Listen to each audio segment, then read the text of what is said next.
شروع اللہ کے نام سے جو بڑا مہربان نہایت رحم والا ہے۔ الف لام میم، یہ اللہ کی کتاب ہے، اس میں کوئی شک نہیں۔ راہ دکھاتی ہے ڈر رکھنے والوں کو جو یقین کرتے ہیں بن دیکھے اور نماز قائم کرتے ہیں، اور جو کچھ ہم نے ان کو دیا ہے اس میں سے خرچ کرتے ہیں، اور جو ایمان لاتے ہیں اس پر جو تمہارے اوپر اترا اور جو تم سے پہلے اتارا گیا، اور وہ آخرت پر یقین رکھتے ہیں۔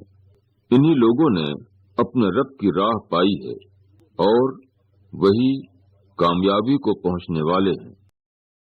تشریح، اس میں شک نہیں کہ قرآن ہدایت کی کتاب ہے، مگر وہ ہدایت کی کتاب اس کے لیے ہے جو فی الواقع ہدایت کو جاننے کے معاملے میں سنجیدہ ہو، جو اس کی پرواہ اور کھٹک رکھتا ہو۔ سچی طلب جو فطرت کی زمین پر اگتی ہے وہ خود پانے ہی کا ایک آغاز ہوتا ہے۔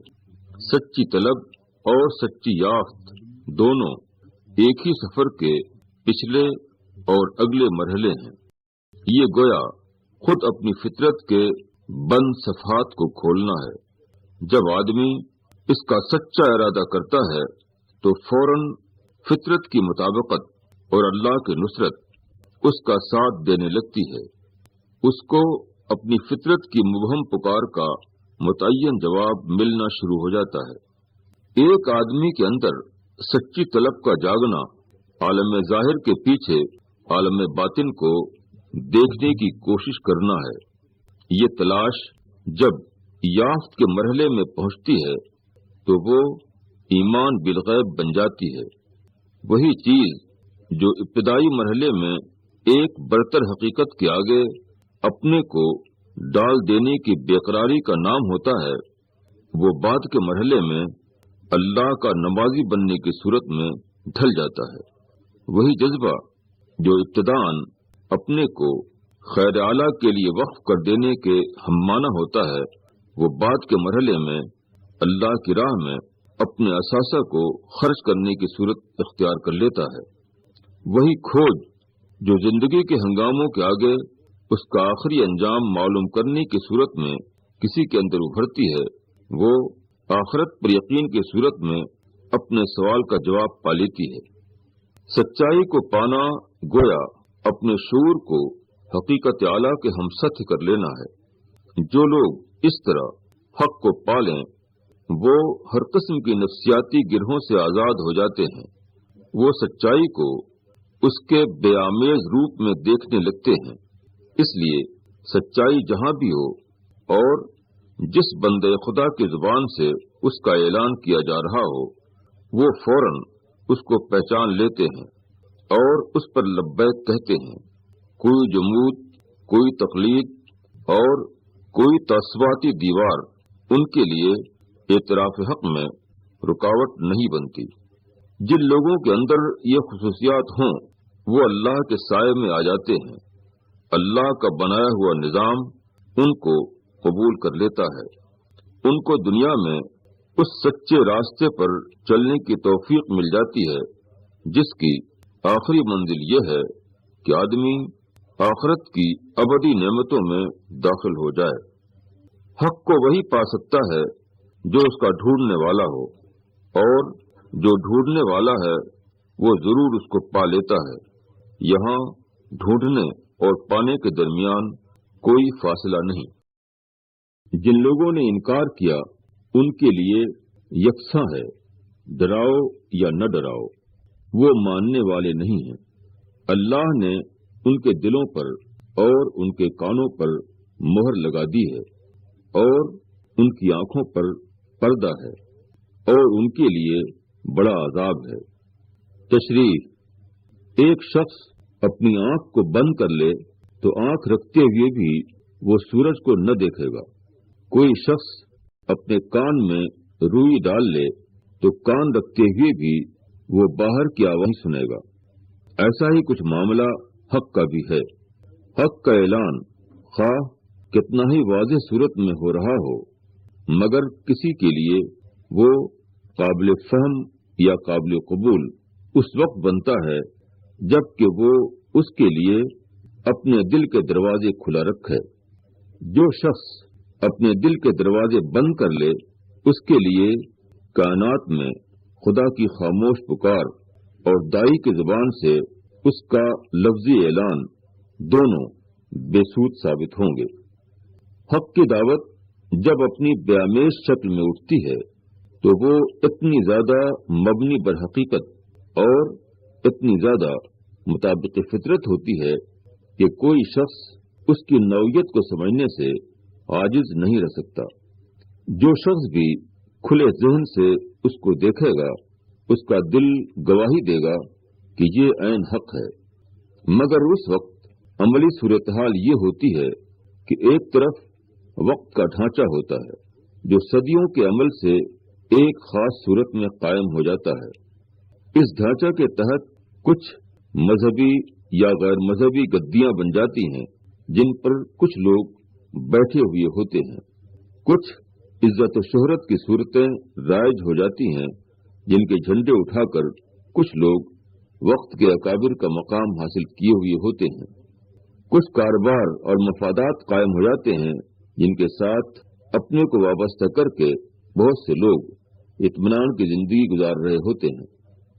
ان حالات میں جب ایک غیر معروف کونے سے اللہ اپنے ایک بندے کو کھڑا کرتا ہے اور اس کی زبان سے اپنی مرضی کا اعلان کراتا ہے تو اکثر ایسا ہوتا ہے کہ اس قسم کے لوگوں کو اپنی بنی بنائی دنیا بھنگ ہوتی ہوئی نظر آتی ہے۔ حق کے پیغام کی تمام تر صداقت کے باوجود دو چیزیں ان کے لیے اس کو صحیح طور پر سمجھنے میں رکاوٹ بن جاتی ہیں، ایک کبر، دوسرے دنیا پرستی۔ جو لوگ مروجہ ڈھانچے میں بڑائی کے مقامات پر بیٹھے ہوئے ہوں ان کو ایک چھوٹے آدمی کی بات ماننے میں اپنی عزت خطرے میں پڑتی ہوئی نظر آتی ہے۔ یہ احساس ان کے اندر گھمنڈ کی نفسیات جگا دیتا ہے۔ دائی کو وہ اپنے مقابلے میں حقیر سمجھ کر اس کی دعوت کو نظر انداز کر دیتے ہیں۔ اسی طرح دنیوی مفادات کا سوال بھی قبول حق میں رکاوٹ بن جاتا ہے، کیونکہ حق کا دائی مروجہ ڈھانچے کا نمائندہ نہیں ہوتا، وہ ایک نئی اور غیر مانوس آواز کو لے کر اٹھتا ہے۔ اس لیے اس کو ماننے کی صورت میں لوگوں کو اپنے مفادات کا ڈھانچہ ٹوٹتا ہوا نظر آتا ہے۔ یہی وہ معنی کیفیت ہے جس کو قرآن میں مہر لگانے سے تعبیر کیا گیا ہے۔ جو لوگ دعوت حق کے معاملے کو سنجیدہ معاملہ نہ سمجھیں، جو گھمنڈ اور دنیا پرستی کی نفسیات میں مبتلا ہوں، ان کے ذہن کے اوپر ایسے غیر محسوس پردے پڑ جاتے ہیں جو حق بات کو ان کے ذہن میں داخل نہیں ہونے دیتے۔ کسی چیز کے بارے میں آدمی کے اندر مخالفانہ نفسیات جاگ اٹھیں تو اس کے بعد وہ اس کی معقولیت کو سمجھ نہیں پاتا، خواہ اس کے حق میں کتنے ہی واضح دلائل پیش کیے جا رہے ہوں۔ اور لوگوں میں کچھ ایسے بھی ہیں جو کہتے ہیں کہ ہم ایمان لائے اللہ پر اور آخرت کے دن پر، حالانکہ وہ ایمان والے نہیں ہیں۔ وہ اللہ کو اور مومنین کو دھوکہ دینا چاہتے ہیں، مگر وہ صرف اپنے آپ کو دھوکہ دے رہے ہیں اور وہ اس کا شعور نہیں رکھتے۔ ان کے دلوں میں روگ ہے تو اللہ نے ان کے روگ کو بڑھا دیا اور ان کے لیے دردناک عذاب ہے، اس وجہ سے کہ وہ جھوٹ کہتے تھے۔ اور جب ان سے کہا جاتا ہے کہ زمین میں فساد نہ کرو تو وہ جواب دیتے ہیں کہ ہم تو اصلاح کرنے والے ہیں۔ آگاہ یہی لوگ فساد کرنے والے ہیں مگر وہ نہیں سمجھتے۔ اور جب ان سے کہا جاتا ہے کہ تم بھی اسی طرح ایمان لے آؤ جس طرح اور لوگ ایمان لائے ہیں تو کہتے ہیں کہ کیا ہم اس طرح ایمان لائیں جس طرح بیوقوف لوگ ایمان لائے ہیں، آگاہ کہ بیوقوف یہی لوگ ہیں مگر وہ نہیں جانتے۔ اور جب وہ ایمان والوں سے ملتے ہیں تو کہتے ہیں کہ ہم ایمان لائے ہیں، اور جب اپنے شیطانوں کی مجلس میں پہنچتے ہیں تو کہتے ہیں کہ ہم تمہارے ساتھ ہیں، ہم تو ان سے محض ہنسی کرتے ہیں۔ اللہ ان سے ہنسی کر رہا ہے اور ان کو ان کی سرکشی میں ڈھیل دے رہا ہے، وہ بھٹکتے پھر رہے ہیں۔ یہ وہ لوگ ہیں جنہوں نے راہ کے بدلے گمراہی خریدی تو ان کی تجارت سودمند نہ ہوئی اور وہ نہ ہوئے راہ پانے والے۔ تشریح: جو لوگ فائدوں اور مصلحتوں کو اولین اہمیت دیے ہوئے ہوتے ہیں، ان کے نزدیک یہ نادانی کی بات ہوتی ہے کہ کوئی شخص تحفظات کے بغیر اپنے آپ کو ہمتاً حق کے حوالے کر دے۔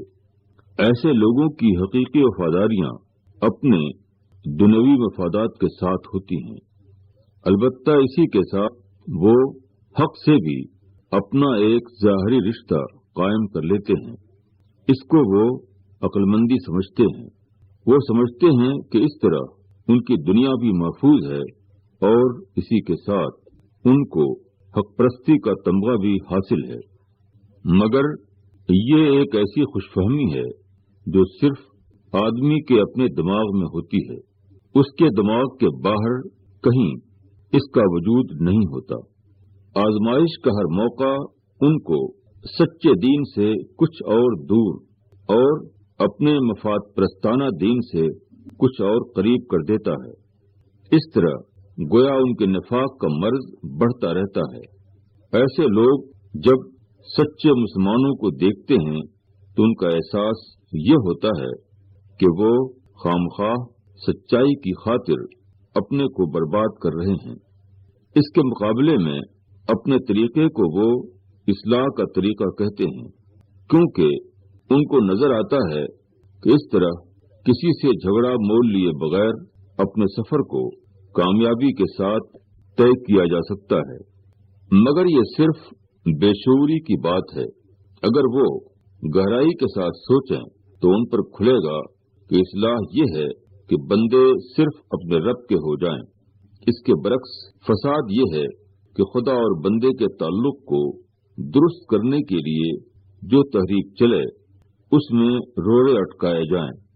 ان کا یہ بظاہر نفع کا سودا حقیقتاً گھاٹے کا سودا ہے، کیونکہ وہ بے آمیز حق کو چھوڑ کر ملاوٹی حق کو اپنے لیے پسند کر رہے ہیں، جو کسی کے کچھ کام آنے والا نہیں۔ اپنے دنیوی معاملات میں ہوشیار رہنا اور آخرت کے معاملے میں سرسری توقعات کو کافی سمجھنا گویا خدا کے سامنے جھوٹ بولنا ہے۔ جو لوگ ایسا کریں ان کو بہت جلد معلوم ہو جائے گا کہ اس قسم کی جھوٹی زندگی آدمی کو اللہ کے یہاں عذاب کے سوا کسی اور چیز کا مستحق نہیں بناتی۔